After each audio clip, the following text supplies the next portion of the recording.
কিবরিয়া, মামলার আসামির কাছে তথ্য পাচারের অভিযোগে দুর্নীতি দমন কমিশনের পরিচালক ফজলুল হককে আজকে বরখাস্ত করা হয়েছে। দুপুরে দুদকের বৈঠকে সিদ্ধান্ত হয়েছে। গত কয়েকদিন ধরেই আমরা বেশ দুর্নীতি বিরোধী অবস্থানের কথা শুনছিলাম সরকারের উচ্চ পর্যায়ে সবার কাছে।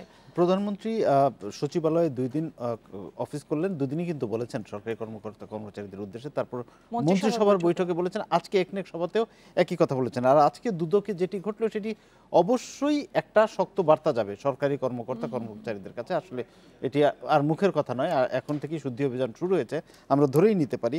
তার পাশাপাশি দুদকের মতো প্রতিষ্ঠানের কিন্তু আরও কঠোর হওয়া দরকার, এবং সেইখানে শুদ্ধতা এবং ন্যায়পরায়ণতা আমরা আরও দেখতে চাই, কারণ তার উপর মানুষ নির্ভর করে।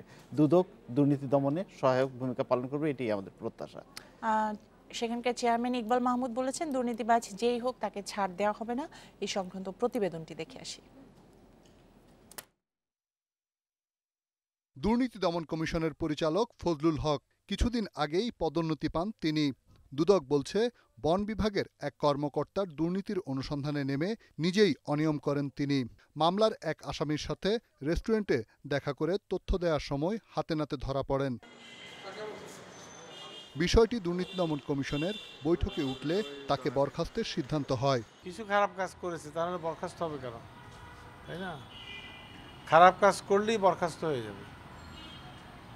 সে তো সদ্য পদোন্নতি প্রাপ্ত, এরপরেও তো কোনো কাউকে মাপ নাই। বাংলাদেশ পেট্রোলিয়াম, বেসরকারি বিমান কর্তৃপক্ষ সহ বিভিন্ন খাতে দুর্নীতির তদন্তভার ছিল ফজলুল হকের উপর।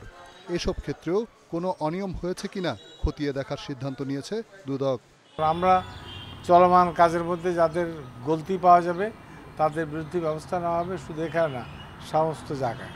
এছাড়াও আরও কয়েকজন কর্মকর্তার বিরুদ্ধে অভিযোগ পেয়েছে দুদক। চেয়ারম্যান জানিয়েছেন, সেগুলোর প্রমাণ পাওয়া গেলেও ব্যবস্থা নেওয়া হবে। রিশাদ হুদা, ইন্ডিপেন্ডেন্ট নিউজ, ঢাকা।